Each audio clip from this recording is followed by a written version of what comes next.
dari Perpustakaan Dinas Perpustakaan dan Kearsipan Kota Blitar mempersembahkan Jedar.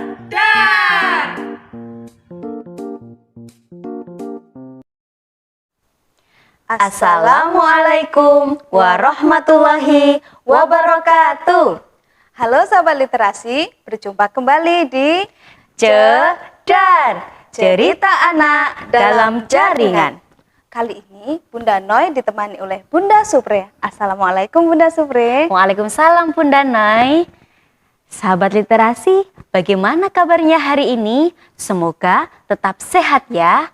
Dan bagi sahabat literasi yang menunaikan ibadah puasa, semoga puasanya kuat dan tetap semangat. Amin ya robbal alamin. Bagaimana kalau sahabat literasi di rumah kita ajak bermain tepuk dulu Bunda Noy, agar sahabat literasi tambah semangat puasanya. Wah, boleh itu Bunda. Sahabat literasi ikuti gerakannya ya. Siap? Siap. Tepuk baca. Ambil buku, baca-baca, asik-asik, jadi pintar. Yes! Yes-nya yang penuh semangat ya. Yes, begitu Bunda Noy. Wah, seru ya. Iya Bunda Noy, namun tak kalah serunya dengan tema cerita yang akan kita bawakan kali ini. Tema kita kali ini bercerita tentang seorang pahlawan nasional, Bung Karno atau Presiden pertama Indonesia. Waktu masih sekolah dulu pernah kos di rumah beliau. Bunda Supri, kira-kira sahabat literasi bisa menebak tidak ya siapa pahlawan yang akan kita ceritakan kali ini? Siapa hayo kira-kira? Nah, kalau belum bisa menebak, mari kita simak ceritanya baik-baik. Silahkan Bunda Noy. Beliau adalah Haji Umar Said Cokro Aminoto. Cerita ini kami baca dari buku seri pahlawan berjudul Haji Umar Said Cokro Aminoto, Sang Raja Tanpa Mahkota, yang ditulis oleh Rohmat Kurnia. Sahabat literasi, kalau mau baca bukunya bisa meminjam ke Perpustakaan Kota Blitar, baik datang secara langsung maupun secara online. Raden Mas Umar Said Cokro Aminoto lahir tanggal 16 Agustus tahun 1883 di Desa Bukur, Madiun. Ayahnya bernama Raden Mas Cokro Amiseno, seorang wedana di distrik Leco, Madiun. Kalau dulu wedana itu apa ya Bun? Wedana dulu adalah pembantu bupati. Namun adanya di saat pemerintahan Hindia Belanda. Kalau sekarang kan sudah tidak ada ya Bu Noy? Iya, benar sekali. Dan kakeknya bernama Raden Mas Adipati Cokronegoro.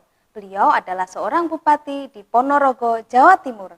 Nah, karena lahir dari kalangan keluarga priayi atau bangsawan, memungkinkan Cokro Aminoto kecil mendapatkan pendidikan yang baik, selain juga pendidikan agama Islam. Jadi, sahabat literasi, zaman dulu nggak semua orang bisa sekolah. Hanya kalangan tertentu saja yang bisa mendapatkan pendidikan yang baik. Iya Bunda Noy. Sahabat literasi, kalau sekarang semuanya sudah bisa sekolah kan? Karena itu rajin belajar ya.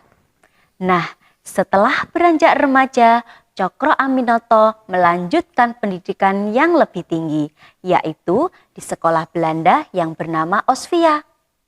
Osvia itu apa ya Bunda Noy kalau sekarang? Osvia itu kan sekolah bagi calon pegawai-pegawai Bumi Putra pada zaman Hindia Belanda. Nah, setelah lulus mereka dipekerjakan dalam pemerintahan kolonial sebagai pamong praja.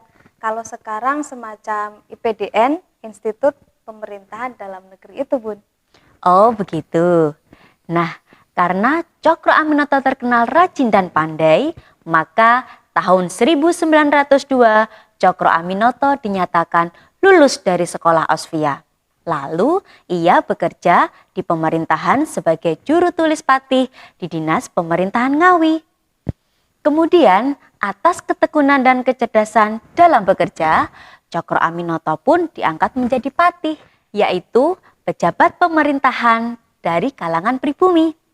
Dan tak lama kemudian ia pun diangkat sebagai pembantu utama bupati. Wah, sahabat literasi hebat sekali ya Cokro Aminoto itu. Selain rajin dan pandai, masih usia muda tetapi karir pekerjaannya bagus sekali. Betul sekali Bunda Noi. Namun hal itu tak lantas membuat Cokro Aminoto merasa puas. Bahkan hati kecilnya pun sangat berontak. Tahu kenapa Bu Noi? Kenapa? Karena setiap hari Cokro Aminoto harus melihat kaum pribumi hormat kepada pejabat pemerintahan Belanda. Akhirnya pada tahun 1905 Cokro Aminoto mengundurkan diri dari kantor pemerintahan. Setelah mengundurkan diri, Cokro Aminoto pun bersama istrinya Raden Ajeng Suharsikin pergi ke Surabaya dan menetap di sana. Cokro Aminoto bekerja di perusahaan swasta yang bergerak di bidang perdagangan. Di sini pula lah Cokro Aminoto mengenal organisasi perdagangan yaitu Sarekat Dagang Islam atau disingkat dengan SDI. Sarekat Dagang Islam sendiri didirikan oleh Kiai Haji Samanhudi pada tahun 1911 di Solo. Tujuan SDI adalah memajukan Islam melalui usaha perdagangan. Dan pada tanggal 10 September 1912, Sarekat Dagang Islam diubah menjadi Sarekat Islam atau SI dan Cokro Aminoto diangkat sebagai ketuanya. Sebagai ketua Sarekat Islam, Cokro Aminoto mempunyai cita-cita yang luar biasa. Melalui organisasi ini, seluruh umat Islam bisa bersatu, mempererat tali persaudaraan, saling tolong-menolong, bersama-sama mengembangkan dan memajukan kesejahteraan rakyat. Memang mulia sekali ya Bun cita-cita Cokro Aminoto. Benar Bunda Noi, bahkan siapapun dari daerah manapun boleh bergabung menjadi anggota Sarekat Islam.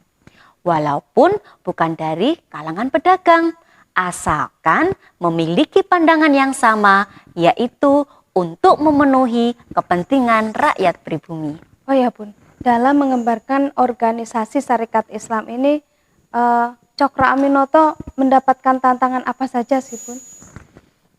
Sebenarnya banyak Bunda Noi.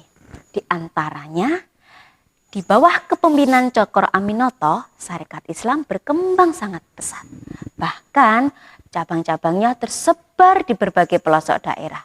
Sehingga Cokro Aminoto pun perlu memiliki badan hukum.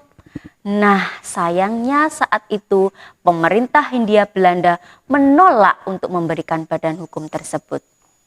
Tapi meskipun begitu, tanpa kenal lelah, Cokro Aminoto dan rekan-rekannya terus berusaha untuk mendapatkan pengakuan hukum. Akhirnya pada bulan Maret 1916, pemerintah Hindia Belanda memberikan badan hukum kepada organisasi Sarekat Islam. Melihat perjuangan Cokro Aminoto, pemerintah Hindia Belanda pun khawatir. Hingga akhir tahun 1921, pemerintah Hindia Belanda menangkap Cokro Aminoto. Selama setahun, beliau harus mendekam dalam penjara. Wah, kasihan ya Bunda ya. Iya. Namun meski demikian, tak membuat Cokro Aminoto patah semangat dalam berjuang. Cokro Aminoto selalu haus akan ilmu. Kepeduliannya terhadap ilmu ia tegaskan di dalam berbagai pidato dan artikel yang ditulisnya. Selain itu, Cokro Aminoto adalah sosok yang disegani lawan-lawan politiknya. Bukan saja taat beribadah, ia juga terkenal piawai berpidato atau berdakwah. Oleh karena itu, Cokro Aminoto dijuluki Singa Podium. Bukan hanya lantang berpidato, namun juga dalam membela masyarakat pribumi di bawah tekanan Belanda. Bahkan sepak terjangnya yang berani terutama dalam hal membela hak-hak pribumi membuatnya dihormati oleh rakyat dan disegani oleh lawan politiknya. Belanda menjulukinya Raja Tanpa Mahkota. Sebagai tokoh perjuangan, Cokro Aminoto disibukkan dengan banyak kegiatan, baik dakwah, pidato, hingga kongres-kongres kepartaiannya. Namun di usianya yang tak lagi muda, fisiknya tak setangguh dulu. tahun 1934 Cokro Aminoto jatuh sakit karena kelelahan. Kesehatan Cokro Aminoto kian hari kian memburuk. Kendati diusahakan pengobatan, akhirnya atas kehendak ilahi, sang singa podium pembela rakyat itu menghembuskan nafasnya yang terakhir, yaitu pada tanggal 17 Desember 1934 di Yogyakarta. Beliau dimakamkan di Taman Makam Pahlawan, Pekuncen, Yogyakarta. Nah, sahabat literasi, demikian cerita tentang pahlawan nasional Haji Umar Said Cokro Aminoto.